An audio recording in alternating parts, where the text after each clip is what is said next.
Expecting parents go through a range of emotions awaiting their newborn child, excitement and anxiety, to name a few.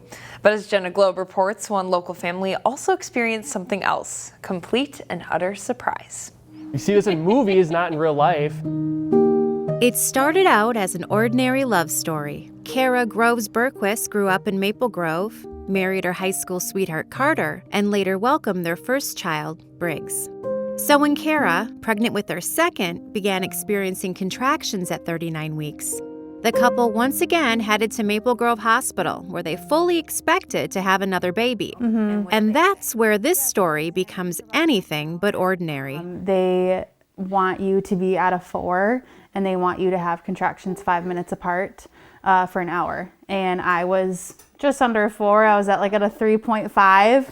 And then my contractions were about 6 minutes apart. They got the news no expectant parents wants to hear. We don't know if we're going to be able to take you. We don't think you're quite ready yet. Wait till your water breaks, wait till this happens, then go home. The next call was to Kara's parents, who were taking care of Briggs. It made sense for us to come here, spend the night, because we were sure that they'd be heading back to the hospital at some point.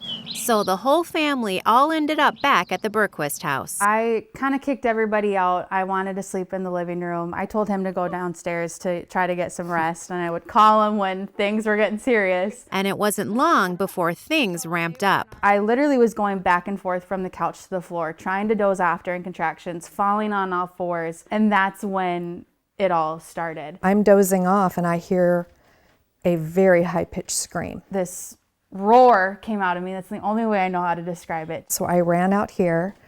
She's on all 4s, and the sound that came from deep within her, I realized, oh my Lord, we are having a baby. Kara says the baby's coming. They described the moments that followed as being a blur. Run upstairs and yeah, Kara's on the ground up here, and I don't know what I'm doing. I don't know how to deliver a baby. I called 911. We grabbed a bunch of blankets and towels, and she's pushing and cannot stop. So on one push, baby's head is crowned, water breaks, and on the next push, that baby came rushing out into our hands. Within minutes, police, fire, and paramedics arrived to find mom and baby doing remarkably well. Back at the hospital, Briar's son Burquest weighed in a healthy 7 pounds 13 ounces. Briar's named after her grandmother, Sunday Burquest, a former contestant on Survivor who passed away in 2021 after a hard-fought battle with cancer. It was very fitting to how everything went about, because I don't think we would have been able to script a more fun birth for my mom, that's for sure. Yeah. Should we see your pretty face? As for Briar's other grandmother, Stretch. the one who caught her in her hands, In that moment that Briar was born, it was just one of the most beautiful experiences that you can imagine.